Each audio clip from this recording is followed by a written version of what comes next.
Well, welcome to Money Ministry, a place where we talk money with clarity, not chaos, where faith meets wisdom, and where progress doesn't require pressure. I'm your host, Craig Mack. If you've been following along with me, thank you. If you're new to the channel, please hit the like and subscribe button, excuse me, so that you can be notified when next episodes are issued. Excuse me. Also, each session builds on the previous session. So I highly recommend that you go back through the playlist to the beginning and watch those videos because each video builds on the previous one. On the previous video, I explained how to invest and that you should start out as a foundation with ETFs, exchange traded funds. Okay. And what I'm going to do today is I'm going to give you a little some recommendations, about seven of them, one, two, three, four, five, six, seven ETFs that you may want to consider investing in as your first investment of the foundation of your portfolio. Um, I understand that everybody is not in the same financial situation. Everybody is not at the same income level. And so what I've tried to do is put together a list that are at different price points that hopefully will be able to be within your budget of what you're willing to invest. Because like I said, you should start out very small. If it's one share, then start out with one share. And we're going to continue using the pay yourself first method that I've emphasized in the previous episodes. Whereas whenever you get when you get your paycheck, you break off a piece for yourself first before anybody else gets paid. Anytime, if you get a bonus, break off a piece of that bonus and put it in your brokerage account so that you can invest in the stock market and have your money grow. Now, some of you may be saying to yourself, well, why should I listen to you? Well, I want to hopefully establish my credibility with you. What I've done here should be coming up here real soon. What I've done is I started tracking my gains or losses since I started the channel. Started around February 6th. So as you can see, on February 6th, I made $1,200. My portfolio gained $1,200. And I've also recorded my losses. I'm being totally transparent here. We have President's Day here this past week. Today's date of this recording is February 23rd of 2026. Okay.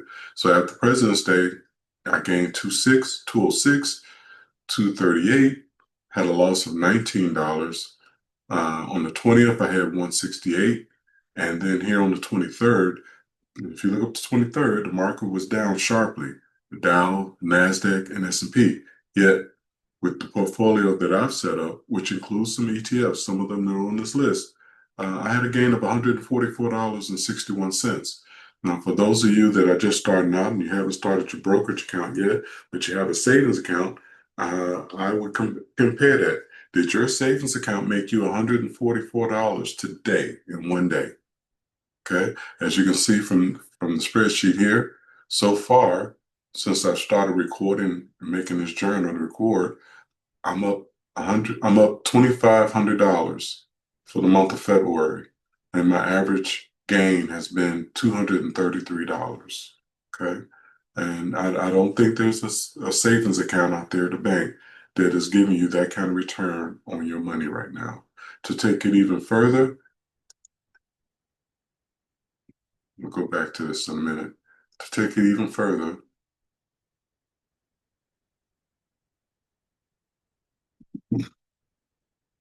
year to date, year to date, since back in February, January 1st, I've gained 1893.55. I've got a return of 9.9%.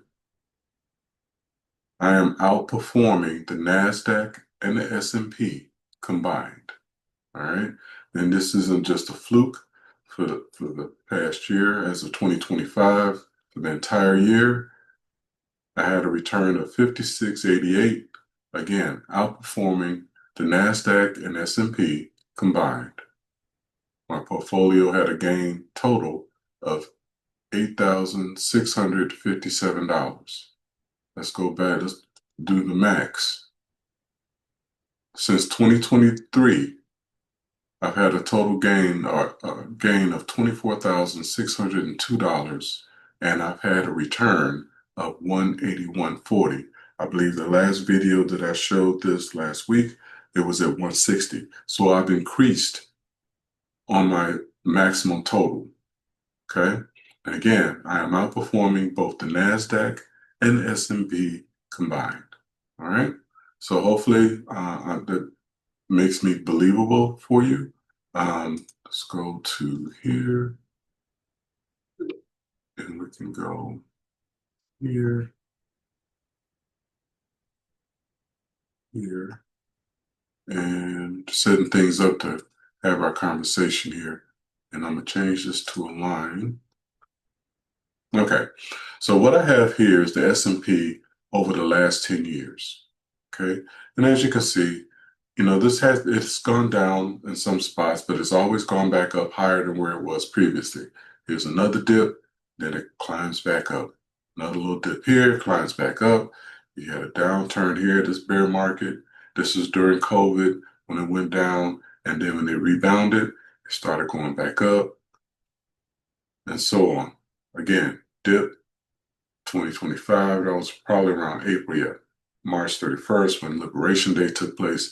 And then since Liberation Day, it has gone up. So the history of the S&P is that even though it goes down, it is going to go back up. Today was another one of those tough days where the market went down. It was down, what, 71.76. Dow was down 821. NASDAQ was down 258.80. As I said before, but yet I was able to make $144. So what I want you to do, when we're talking about ETFs, you can buy a particular sector, okay? You can buy into a particular sector. In the last video, I talked about you can buy the SPY and you could have a piece of the S&P because it mirrors the S&P. Okay, and you can have a 70 on average. The S&P returns about a 10% return on average since the very beginning of its existence. Last year was at 17%. Again, compare that to your savings account. I believe you're probably getting 0.02 on a regular savings account, and if you get a high yield one where you have to maintain a $2,500 balance minimum, you're probably getting 3.44.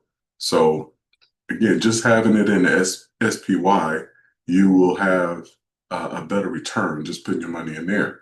So, but if you look at the SPY, I believe it's about $200 to get in it. So it's kind of pricey for someone who wants to get into it. So what I've done is I've picked out do a comparison for you, and let's put in the XLK. Now, the XLK is the technology sector. And the reason why I've picked that here, and I'll show you why. This is a comparison, okay? Let's see if I can blow this up so you can see better. Here's a comparison. The blue line, again, is our S&P over the last 10 years, okay? And the green line is the XLK, the technology sector. And as you can see, the technology sector, all right, that's your AI, that's your 5G was back then. That's back when the internet, cell phones, all that. That's what the XLK is comprised of. Companies that were part of that explosion in technology. And as you can see, you've got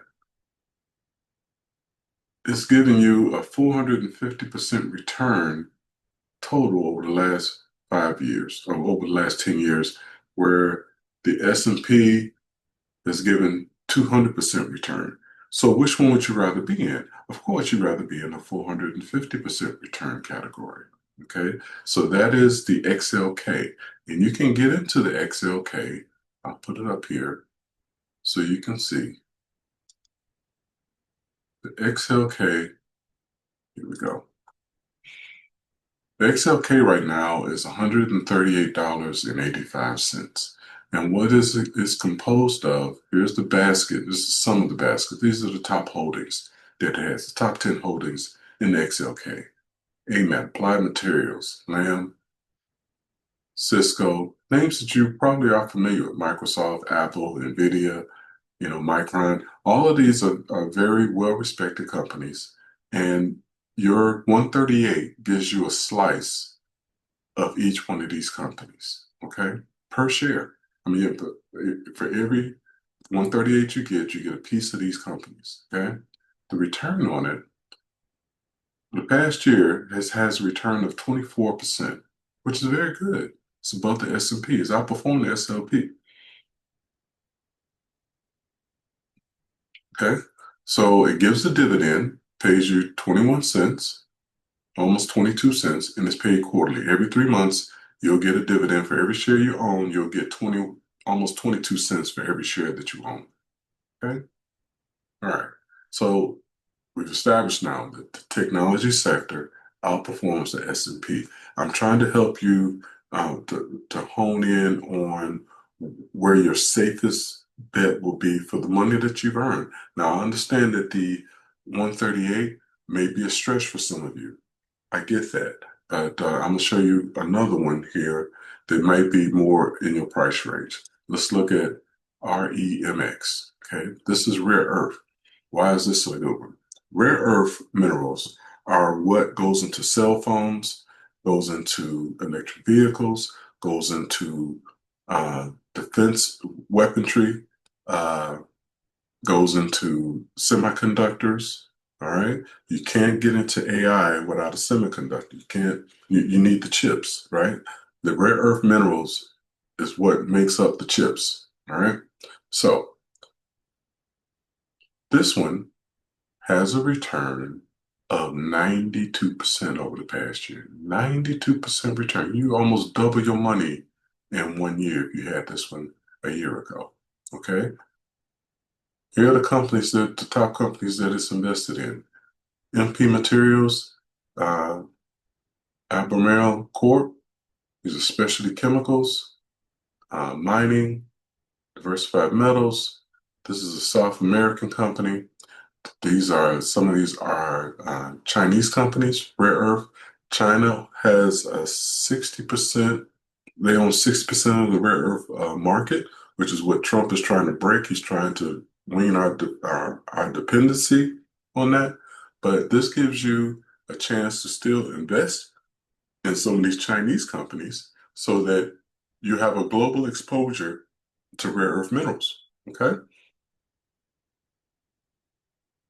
Does pay a dividend, pays $1.30 for each share, and pays it on an annual basis. So this is one that you may want to consider. And let me just say, let me get the legalese out the place right now. I don't make a dime off of this. I'm not a financial advisor. I'm sharing this information with you for educational purposes only. Please do your own research before you make your investment. Okay, got that out of the way. All right. So another one. Let's look at URA. URA currently trades at 53 cents and 90 $53.91. Okay. And what is this? This is uranium. Uranium is going to be the next oil in the future. All of these data centers need to be powered, and the demand for power is going to be enormous. And the only fuel that really could that's stable enough and generates the amount of power needed to power these gigantic data centers that are being built is nuclear power. Well, nuclear plants, the fuel that these miniature or micro nuclear reactors are going to be running on uh, is uranium. You need uranium to run those micro nuclear reactors. So uranium is going to be in demand. Okay. These are companies that deal with nuclear power here. They're either miners or they build nuclear reactors, or they're energy companies. But these are some of the companies. Some of them are overseas, some of them are American companies. So you get global exposure. URA had a return of 67% over the last 12 months. 67%. It pays a dividend. Dividend is $2.08, and it pays it every 6 months. So for every share that you buy, you're going to get a dividend of $2.08. Okay. The price on it right now, $53.91. All right. All right. Let's move on to the next one. Okay. I know everyone is familiar with artificial intelligence. Well, there's an ETF that specializes in companies that are involved with artificial intelligence, and that is AIQ, currently trading at $48.61. Okay, here are the companies. Samsung, we've all heard of Samsung. Taiwan Semi, all specialized chips with AI have to be made by Taiwan Semi. Taiwan Semi is the number one semiconductor manufacturer in the world. They have a huge moat. No one comes close to being able to do what they do as far as manufacturing these specialized chips. Okay. Cisco Systems, Apple, Micron, Broadcom, NVIDIA, Meta, Netflix. You'll get ownership in all of these companies with each share that you buy for $48.61. Okay.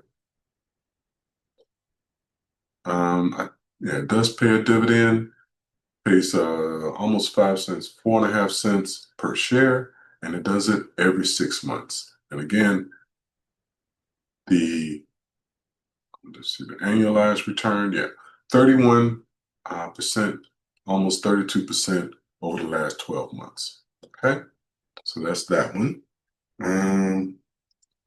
It's AIQ. The next one is bots. Bots. Now, the next frontier, according to Jason Wong, who is the CEO of NVIDIA, he says the next phase of artificial intelligence is going to be robotics. Robotics are going to do and handle a lot of the manufacturing that's currently being done in our country. So robots and the companies that are involved in robotics are NVIDIA, uh, Cognex. Some of these others are overseas. That's why you can't really see a call symbol for them. They're not traded on our exchange, but they're overseas. So this one, robots, has a return, as you can see here, for the past year, 14% return, okay, which is still pretty good. I think this is a newer EFT. Yeah, it just started. Well, it's been in place since 2016. And over its inception in 2016, it's had an average return of 10%, 10.5, 10.62% return. Okay, still pretty good. I'm pretty sure that's better than your average savings account. Also, you can see here in the distributions, it's increased its dividend. Okay, so it gives 15 cents per share. It's been steadily increasing its dividend, which is fantastic. So for each $38.62 you spend, you'll get a share of all of these companies, and you'll get a 15 cents dividend every 6 months for every share that you own. Okay? All right. So let's move on to the next one. The next one is CCSO. This, I'm sure everybody's heard about the data centers that are being built. Well, this company specializes in owning companies that are involved with the development of data centers. It's trading right now, it's CCSO. It's trading right now at $27.45. Okay. Your purchase of that money will be spread across these different companies. These companies are involved in the development and the creation of a data center. Okay. In order to have the structure, you got to have copper in it. GE Vernova supplies the power. Johnson Controls handles the cooling system for the data center. Uh, Quantum Services, they do the construction and pioneer, engineering for it. Carrier, again, for the ventilation system. Here's a company that most people don't consider in the development of these data centers, and also when they convert over to nuclear power, that's going to require waste to be removed, nuclear waste. So waste management is part of this basket of companies in this ETF. Okay. Republic Services is another waste management company. Waste Connections, Nucor, they make the steel for the structure. 12 months, it's generated a return of 21.8% return. Okay. 21.8, and right now it is trading at $27.45. Now I know just about everybody out there that is looking at this video has spent more than $27.45 on worse things than something that can make you money. Okay, the idea is to accumulate assets. What are assets? Assets are things that make money for you. Liabilities are things that lose money. Okay, you want to start accumulating more assets than liabilities. And you do that first and foremost by, again, paying yourself first, right off the top. Take 30 bucks, put in your brokerage account, and you can buy this ETF. All right, what's the next one? Last one. AIS, Artificial Intelligence Supercycle ETF, EFT, no ETF. Okay, $44.60. Okay, these are the companies. Your Nvidias, GE Vernova, Taiwan Semi, Fertov, which is a nuclear energy company. Okay, Micron. There are the storage chips that you need to run AI. AMD, they make semiconductor chips. They're a direct competitor of NVIDIA. Okay, that's what these companies do. Let's see. Do I have a year to date on this one? Yeah, I do. Year to date return on this 58.35%. 58% return over the last 12 months. Okay. So, this whole thing of that you need a lot of money to get into the stock market is false. What it takes to be in the stock market is patience, it takes discipline, okay, knowledge, and information. If you have those things, you can see it doesn't take a lot of money to be in this ETF, and you can own some of these major companies. Okay, what is the dividend on this? Does it pay? I don't think this one pays a dividend. Yeah, I don't think this one pays a dividend yet. No, it doesn't. But you can experience the growth that is currently happening uh, with this particular ETF. Okay, so stop sharing here. Come back to you, folks. I don't do this um, to make money off of you. I don't think it's right for people who are struggling financially for me to then offer you some kind of special class or a program or one-on-one sessions and all that. This is the session. This is the one-on-one. This is the program. As I said before, each of these sessions build off the previous session. Okay, so I just don't think it's fair to try to take money from people who are struggling. I'm trying to help people who are struggling financially or don't have the knowledge or have bought into the myth that is the bad information that's been out there about investing in the stock market. Investing in the stock market is not just for rich people; it's for the everyday person, and that's who I'm making this for. I'm making this for the single mom trying to make ends meet and wants a better life for herself and her kids. I'm doing this for the married, the couples that are out there struggling and trying to figure out how they can save up for retirement. I'm doing this for the kids that are just fresh out of college, got their first job, and want to get off to a good start for themselves financially. That is who this is for. And as I mentioned on the previous episode, I'm also doing this for my own family because I want this to be a source of origin for the generations that come after me, from my kids' kids. You know, the Bible says a good man leaves an inheritance for his children's children. Well, I think that inheritance is knowledge, wisdom, and information. And also, I also think that money management is part of that, so that my kids, my grandkids, and my great grandkids, they will have information that they can hear from me directly uh, as far as how to set up a money management system and investing in the stock market for themselves so that they can have a financial future without stress and worrying about money. Okay. That is what this is for. The stock market is the greatest wealth management or the wealth generating mechanism ever created by man. The stock market is the greatest wealth generating mechanism ever created by man. You have to participate in it in order to take advantage of that. It is there for everyone. No one is holding you back. No one. Now, some of you are going to watch this video and then you're going to move on to the next one and you're not going to use anything that I've told you. And that's okay. That's fine. Some of you may already have your brokerage account, but you haven't made your first trade yet. Okay. And here's what you're going to experience if you do, if you are that person. You're going to experience fear. Fear of what if I make a mistake? What if I lose money? Uh, what if? Okay. And I would ask you, who told you that?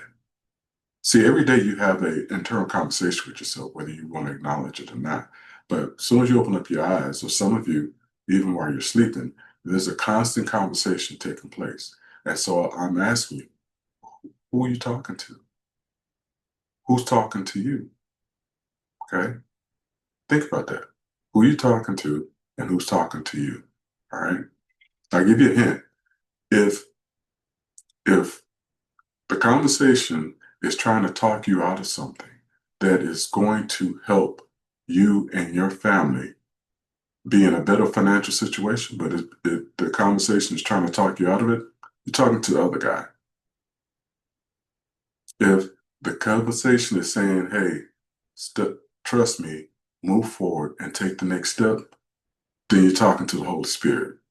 That's how you can tell the difference between who you're talking to and that internal conversation that you have with yourself every day. And it ain't just about money, it's about everything you do in life. You have a constant internal conversation with yourself, okay? And you have to have discernment of knowing who you're talking to, all right? So take the first step, take a step of faith. Do you know the word fear not is said in the Bible?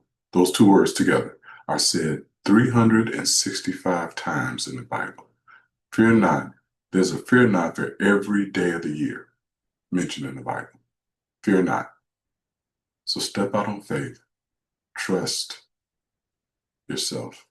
Pay yourself first and start setting things up for yourself financially.